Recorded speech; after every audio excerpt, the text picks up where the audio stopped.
Enjoy the January thaw. I'm Charlie Sykes. Sunday Insight starts right now.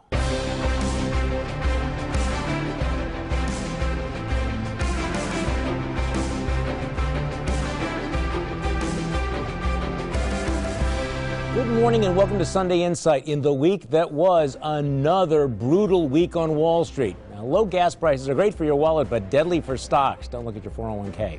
Governor Scott Walker delivers his State of the State address and raises the possibility of a 3-year college degree. A massive blizzard hits the East Coast. The Packers season ends in disappointment again. Pro-life and pro-choice activists marked the 43rd anniversary of Roe v. Wade, the case that legalized most abortions. There have been an estimated 58 million abortions since 1973. But we start with a presidential scramble. The Iowa caucuses are just 8 days away now. But the race for the Republican and Democratic nominations may be a marathon, not a sprint. For the Democrats, in New Hampshire, self-proclaimed socialist Bernie Sanders opened up a 27-point lead over Hillary in one poll amid more revelations about her use of a private email system. On the Republican side, a free-for-all and some blasts from the past. Sarah Palin endorsed Donald Trump. Bob Dole ripped Ted Cruz. And the venerable National Review magazine, the one founded by William F. Buckley Jr., devotes an entire issue to conservatives making the case against Donald Trump. Meanwhile, Jeb Bush is dumping millions of dollars in attack ads aimed at Marco Rubio. And don't look now, but a new poll shows a surprising second-place showing for Ohio Governor John Kasich. Joining me on our panel this morning, the Milwaukee Community Journal's Mikel Holt, political consultant Mary Jo Baas, and defense attorney Dan Adams. So let's break this down. Let's try to break it down. Who had the best week and who had the worst week, Dan Adams? Well, consistent to form, I think Donald Trump had a good week. Again, I mean, he's still 20 points up. We see Ted Cruz being slotted as the Trump killer, but he's way behind in these polls. Not in Iowa. Well, and we have Iowa coming up. Yeah. We're in this kind of fog of war situation where all these polls are all over.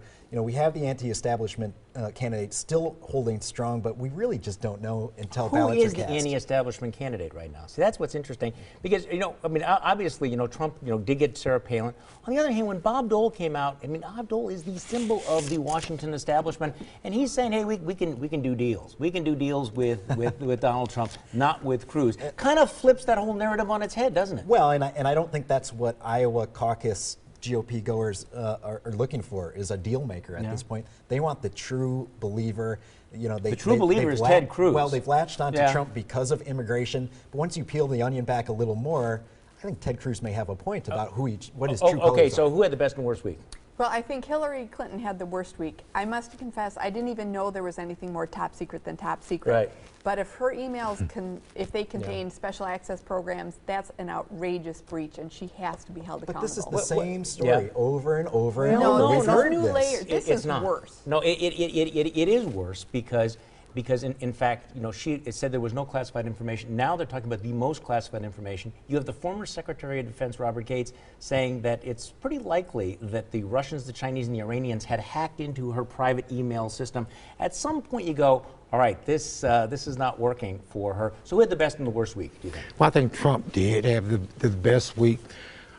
I think the Sarah Palin endorsement really put conservatives in a tough spot, because here you have, you know, a former vice presidential candidate, self-declared conservative who can see Russia from her doorsteps and eats elk.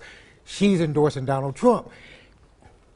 He might actually win this nomination. Well, he might, but let me just have a little bit of a reality check here. Now, I could be wrong about this. It's been a long time since Sarah Palin had the kind of clout that I think a lot of the people in the mainstream media and you liberals think that she actually has. I think that kind of that tingle up the leg is kind of gone. But so why did they make all the news reports? I would say, well, no, that's the one thing, is that Donald Trump has this amazing capacity for dominating the news. On the other hand, when National Review magazine, and I understand you know what National Review is, but when National Review magazine, this is the magazine that really began the modern conservative movement. When they devote an entire issue to this, when they bring in 24 prominent conservatives, and what does that imply? Now, what does it imply that they would? Well, they should have done it earlier. And what's happening now is you're beginning to have a new front open for people saying, whatever you think about Donald Trump, the guy he's a liberal Democrat. He's given money to Bill, to the Clintons. Hey, we're not claiming him, by the way. I understand that, but had there been, I mean, it is interesting that there's almost no negative television ad campaigns against Donald Trump, and at that point, so he's up there in the polls. But when it comes to the support for the Obama stimulus, when it comes to the support for universal health care, when it comes for his support for eminent domain, all of those things, it's going to be harder and harder to make the case that he is the conservative insurgent candidate, especially when you now have the Washington establishment saying, and by the way, we also think he's an establishment guy. Trump support, many people say, emulates from grassroots frustrated Republicans. Well, they don't read the National Review. Well, it's not just Republicans, and that's one of the most interesting questions, because he does appear to get some disaffected Democrats and independents. The question is, will they show up at these Iowa caucuses? What do you think? I don't think he's going to win in Iowa. Yeah. And I think what you're saying is Trump supporters don't read National Review, but they do read columns. They do read things. You have people like Kathleen Parker saying that Trump's proposals are amateurish and pretendish. Yeah. Now, that really sums it up, and that's something that people can understand. I think the big question is how long is a lot of the national conservative talk shows, are they going to continue carrying water for Donald Trump? I mean, you have a lot. Well, I mean, how long are they going to do it? Because for a lot, they have been providing air cover for some time, and now what you're having is a broad range of conservatives saying the guy is not a conservative. He is not consistent. He would be a disaster for the Republican Party. He would be a disaster for a coherent conservative message. At some point, that's going to have to start eroding, because let's face it, conservatives are the people who show up at these caucuses and these primary elections. Right. I don't think you're ever going to see any of these talk show hosts saying, well, I changed my mind, or maybe I was wrong. But they're going to start talking up other candidates and their possibilities. Is it possible that Bernie Sanders could win in Iowa and New Hampshire? And if he does, what happens? Well, it becomes a long slog for Hillary Clinton. Right. I actually do think that is a possibility, much to my chagrin. I didn't think he would last much. I thought he was going to drop out before the voting started. It is a little bit deja vu all over again. This was kind of the position she was in. A little bit, but we only have one other fallback. We only have one establishment person. As you've noted, I mean, the establishment on the Republican side is fragmented. Exactly. So what is your glass half full? What is your glass half empty? Let's go around the table. Michael Holt, you're first. Well, mine is half full because the city of Milwaukee has agreed to pay $5 million to settle a massive strip search lawsuit perpetrated by local police officers. My glass is half empty because what the cops did was criminal, and they should have all been charged with rape, sexual assault. $5 million is not enough, particularly since the lawyers get half. Mary Jo Baas. No offense. Well, my glass is half full because the parent who embezzled $26,000 from the Banting Parent-Teacher Organization in Waukesha was identified and faced charges. My glass is half empty because the person embezzling $14,000 from Hawthorne STEM's PTO in Waukesha this year has not been named, much less charged, and left the entire organization in disarray. What is with the PTOs? Well, my glass is half full, and my gas tank has been very full lately because of falling oil costs. The drop in gas prices acts as a progressive tax cut for consumers. My glass is half empty because the flip side of recent economic trends are falling stock prices. I've got 35 more years to grow my 401k, but I'm worried about my friends and neighbors entering retirement who need strong stock prices to maintain their income. Well, my glass is half full because on the anniversary of Roe versus Wade, abortion rates are way down here in Wisconsin. It's half empty because since 1973, there have been 58 million abortions. That's 58 million children who never had a chance, who never had a name. A ghost nation of lost hope and potential. Next on Sunday Insight, the daily prayers that disrupt a local company's production.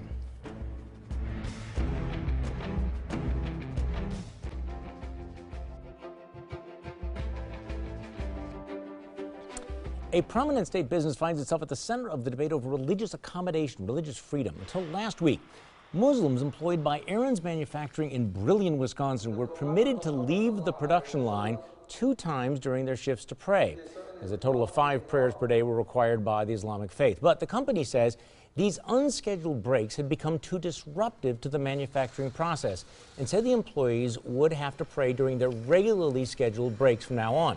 Anytime even one worker left the line, the company said all the work would have to come to a stop. And the company estimated that the work stoppages could cost the company more than $1 million a year. The new policy led to the resignation of more than 40 of the 53 Muslim workers. Aaron's Manufacturing says the employees are welcome to come back to work if they abide by the new policy or if they find shifts that don't coincide with their prayer time. So who is right here, do you think, Dan Adams? Well, this is a situation where you have two liberties coming into clash. You have the economic liberty of the company and you have the religious liberty of the employees clashing. And I don't think there's a right or a wrong here, and I certainly don't want the government to come in and try to fix this, because there really isn't a solution. The law requires private companies to accommodate religious practices, but not if those practices unduly burden the business, including making it inefficient. What do you think is going on here? Well, see, part of the problem is, I think they could have resolved this easily, but the company has been accommodating, and only after, the shootings and the murders in Paris, etc., have all of a sudden the company comes back and says it's disrupting business. I agree with Dan. I mean, you could go either side of this, but I don't think the company's going to come out smelling like a rose on this. Jo Baas. Well, I think the company has been accommodating. They have a prayer room. They have a place where they can go. They have a couple of breaks where they can go pray. I think neither of these rights is absolute. There has to be accommodation, and I give kudos to those in the Muslim community who have said, let's work this out. There is room here. Prayers times are flexible. Let's work this out, and that's really what has to happen. The Muslim community leaders have to lead. This is an interesting point, because when I talked about this on my show, I got calls from Muslim listeners, both of whom said, we actually are more flexible than this story might suggest, that we could accommodate this. I also think that the charges of Islamophobia are incredibly unfair against Aaron's, because here's a company that, as Mary Jo points out, has been incredibly accommodating. They went out, they hired, if they were Islamophobic, would they have hired 53 mainly Somali Muslims for their company? They have been accommodating. They've created an independent prayer room. But the question becomes, look, in a manufacturing setting, you need to have a schedule that everybody abides by. This actually strikes me as something where there must be an accommodation that will work out. But I do think that the charges of Islamophobia are really unfair. Really unfair. And I don't think it has anything to do with the reaction to the shootings. It has to do with the timing. Well, how you make stuff, including snowblowers, from a very, very respected company. So, here's a damned if you do, damned if you don't, because here's a company that I think has gone out of its way to provide opportunity and welcoming to the employees. But it shows how tricky these things can be. Now, you may not want to hear it, but we'll tell you anyway. Let's hand out some unsolicited advice. Michael Holt, you're first. Well, to state Republicans who legalize carrying concealed switchblade axes and Bowie knives without a concealed carry permit. My advice, learn what the words redundant and ridiculous mean. Mary Jo Baas. My unsolicited advice is for Chris Abele. Chris Larson's ground game is in full gear. You'd better get your campaign moving, or Milwaukee County might be in for an unpleasant surprise come April. Dan Adams. My advice is for state legislators, don't change current law that forces banks to take responsibility for foreclosed homes within a 5-week period. Let municipalities hold banks' feet to the fire and avoid neighborhood-destroying abandoned properties. Well, my advice is to Republicans who are deluding themselves that Donald Trump could actually win a general election. So far, his fellow Republicans have treated the Donald with kid gloves, but the Democrats won't. Just imagine what $700 million in negative advertising will do to a candidate who's already seen unfavorably by a big majority of voters. Reality check. So how do you rate the Packers' performance this year? We'll talk about that in just a moment.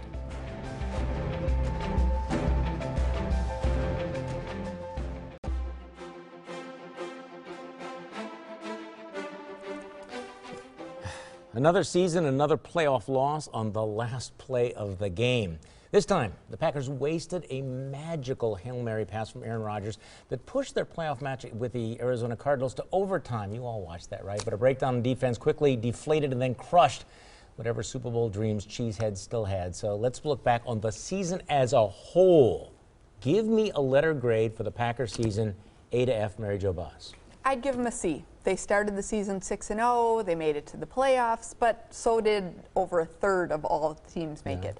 So I'd say they have a C, and we've got to stop accepting mediocre mediocrity as long as we've got Aaron Rodgers in there. He's not got that much time left. See, that's the question, is whether you grade them compared to a lot of the other craptacular teams, or whether you grade them based on the expectations. And this is a team with Aaron Rodgers. With Aaron Rodgers, and the window closes. Michael I'll Holt. give him a D minus. Jeez. Well, no, I'll go to C since it's No. Just stick with your gun. Well, yeah. Like, I don't believe one player, Nelson, could Jordy just Nelson. undermine this entire team. He did. But that last game, we have to admit, we were excited going into the last quarter or into overtime, and then everything fell apart. But, you know, the offense was horrible. The defense and special teams were actually really good this year. Okay, you know what the most remarkable statistic that I read after that last game? Under Mike McCarthy, they have lost 7 playoff games. 5 of the 7 games were lost on the last play of the game. We have been through this over and over and over again, and yet we sort of keep coming back. You know? I'm amazed at these low letter grades. Okay. I mean, we are so spoiled in this state. We're so used We to are. a championship team. This is a great organization. We are really beneficiaries of their organizational culture. Give us the grade. Give us the grade. I'm going to give them a B+. Obviously, you know, B+. Jordy Nelson not He's being a around the defense entire- lawyer. But Your Honor, no, he didn't mean to have that nickel bag in the car. Really, it's a But, beep. you know, listen, the really nice thing about the Packers, and all of us on different spectrums of the political process and different walks of life, we all have the same conversation over the weekend and on Mondays. Yeah. And it's a really nice unifying thing in the state. Okay, rah-rah. But yes, we all know that. We love the Green Bay Packers. Next season is going to be fine. But the reality is this is a team that at the beginning of the season we thought was going to go to the Super Bowl. It was not a Super Bowl caliber team when it limped into the playoffs. Yes, they made it interesting, but this is a team that underperformed, you know, throughout the season. And, and by the way, the defense did not, even though it was the defense that collapsed, the defense actually was relatively solid throughout the entire season. The thing that is absolutely inexplicable to me is how an offense with Aaron Rodgers again could be as mediocre as it was, and it was mediocre. And it wasn't just the receivers; it was Aaron Rodgers. Right. I've never seen him miss on as many passes. Yeah, okay, and here's the other thing: could everybody find out where Eddie Lacy is getting the donuts and lock the door? I mean, seriously, this is a C team. What is it you don't get? Let's go around the table. Michael Holt, you're first. What I don't get is how Michigan politicians can sleep at night after turning their backs on the water pollution problem in Flint, which they caused, incidentally. They offered $28 million for a $1 billion mess. This may go on for generations. Mary Jo Baas. Charlie, what I don't get is why school districts, instead of parents, are allowed to trade free software applications for the privacy intrusions that allow Google to make billions from students' information.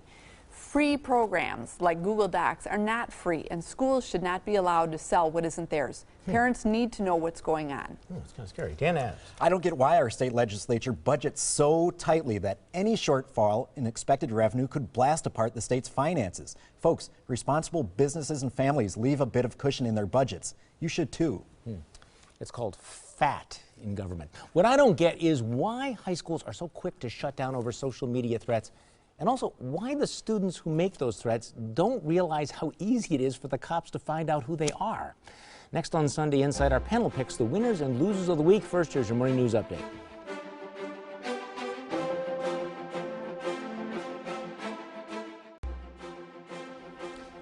It's time for our panel to pick the winners and losers of the week. Michael Holt, you're first. Well, my winner, mayoral candidate Joe Davis, who received a major boost in his campaign with the endorsement of the Firefighters Union.